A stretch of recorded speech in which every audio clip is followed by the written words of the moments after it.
Kaixo, ongi etorria. Orain ikusiko dugu zatigarritasunak zer esan nahi duen. Beti dago lotuta hondarra 0 izatearekin. Orduan, hartzen badugu zatiketa bat, eta hondarra 0 denean, esango dugu bi zenbakiaren artean zatigarritasun erlazioa badagoela. Adibidez, har dezagun 32. 32.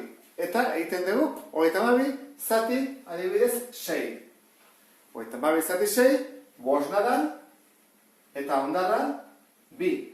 Horrek esan nahi du, 32 eta 6aren artean ez dagoela zatigarritasun erlaziorik. Bitartean, hartzen dut 32 eta zati 8 egiten badut, zenbana da, launa. 8 bider lau, 32, hondarra 0. Horrek esan nahi du, 32 eta 8 artean dagoela zatigarritasun erlazioa. Horrek esan nahi du, 32 eta 8 artean, 8 dela 32-ren zatitzailea. Eta zer gertatzen da adibidez 8 zatitzen badut beste zenbaki batekin, adibidez 4arekin. 2 da, emaitza 0, hondarra 0. Orduan, 8-ren zatitzailea